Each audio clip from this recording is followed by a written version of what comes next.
Bismillahirrahmanirrahim. Assalamualaikum warahmatullahi wabarakatuh. Hamdan wa syukranillah. Wassalatu wassalamu ala rasulillah wa ala alihi wa sahbihi wa mawala bi iksanin ila yaumil qiyamah. Sahabat Onik dimanapun engkau berada, begitu bahagianya hari ini kita bisa mencicipi nikmat dan nikmat anugerah yang diberikan Allah kepada kita. Tapi ketahuilah hamba Allah, ketahuilah sahabat Onik yang dirahmati Allah, bahwa amal ibadahmu yang begitu dahsyat akan menjadi sia-sia. Amal ibadahmu yang begitu hebat akan menjadi hina, tak bermakna apabila engkau memiliki masalah kepada orang tua. Maka seorang kata bijak dari seorang ulama, hargai dua air yang tak pernah mampu kau beli dengan apapun. Yang pertama adalah air mata seorang ibu yang menahan sakit di saat ia melahirkan dirimu.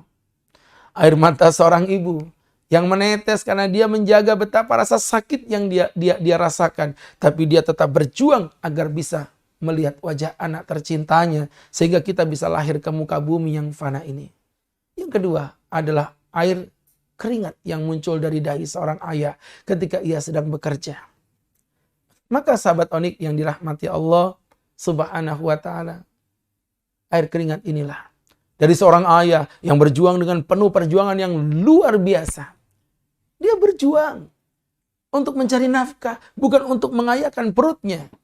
Dia berjuang agar anak-anaknya bisa memiliki tas dan pakaian yang indah. Agar anak-anaknya mampu membeli pakaian agar dihormati oleh sahabat-sahabat yang lainnya. Agar anak-anaknya bisa menunjukkan bahwa dia memiliki seorang ayah dan membanggakannya. Maka jangan pernah engkau lupakan jerih payah dari orang tua yang luar biasa. Sebuah cerita dari Alqamah, seorang sahabat Nabi Muhammad SAW yang proses sakaratul maut sehingga dia mati tak mati, hidup tak hidup. Istrinya datang kepada Rasulullah SAW.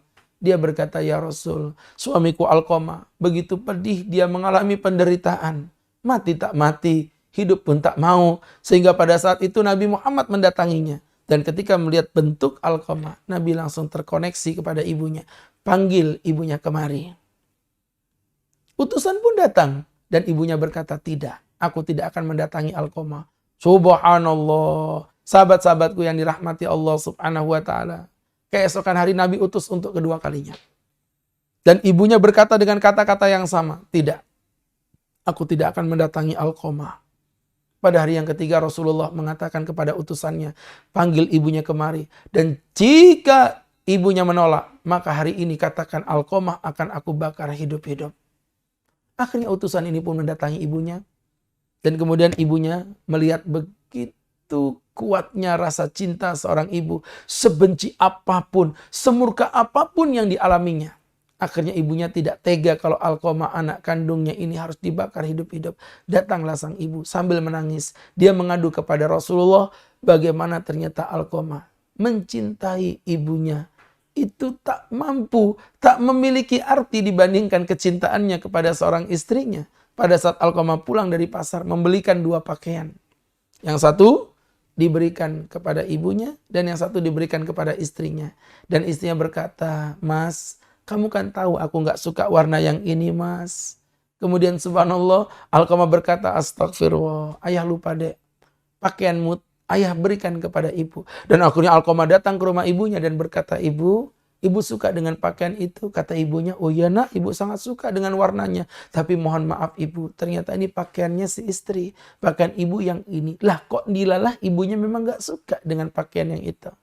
Ibunya nelongso berkata, "Nah Alqamah, kamu dulu lahir ibu yang ngelahirin. Kamu kecil ibu yang nyebokin. Sekarang kamu jauh lebih cinta kepada istrimu dibandingkan kepada ibumu sendiri." Nah, Allahu Akbar. Disitulah sahabatku yang berbahagia. Akhirnya ibunya merasa tersakiti, terzalimi. Dan atas kemurkaan seorang ibu itulah akhirnya Alqamah pun merasakan penderitaan yang luar biasa. Sahabat Onik dimanapun Anda berada. Kalau kita berbicara tentang konsep yang dijelaskan dalam cerita tadi, bisa jadi Alqamah itu sebenarnya tidak salah. Dia hanya salah memberikan warna pakaiannya saja. Dan ibunya pun harusnya berpikir dewasa. Dia bisa berkata, "Oh ya nak, masalah warna gak ada masalah." Tapi problemnya adalah ketaatan seorang anak kepada seorang ibu, ketaatan seorang anak kepada seorang ayah adalah ketaatan mutlak walaupun orang tuanya bersalah. Selama orang tuanya tidak bertentangan dengan syariat Allah, maka sang ibulah yang menang di mata Allah Subhanahu wa taala. Apabila orang tua bertentangan dengan syariat Allah, maka konsepnya adalah la ta'ata li makhluqin fi ma'siyatil khaliq. Tidak ada ketaatan kepada makhluk jika ketaatan pada makhluk itu bertentangan dengan sang pencipta.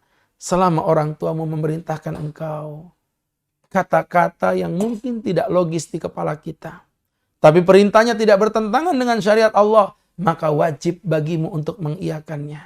Demi Allah, sahabat-sahabatku yang dirahmati Allah, setiap katanya mengandung firman-firman Allah Subhanahu wa taala, dan Rasulullah mengatakan ridallah fi ridal walidain wa sukhtullah fi sukhtil walidain, dan sungguh ridha Allah berada di antara keriduan orang tuamu dan kemurkaan Allah ada di dalam murka orang tuamu. Sahabat Onik yang dirahmati Allah, cerita singkat ini menggugah hati kita untuk mari kembali mencintai ayah dan bunda kita. Semampu dan sebisa yang kita lakukan, cintai dia, peluk ia sebelum Allah mengambilnya, dan engkau hanya bisa memeluk batu nisannya. Semoga Allah berkahi kita. Sahabat Onik, barakallahu fikum, billahi taufik wal hidayah. Assalamualaikum warahmatullahi wabarakatuh.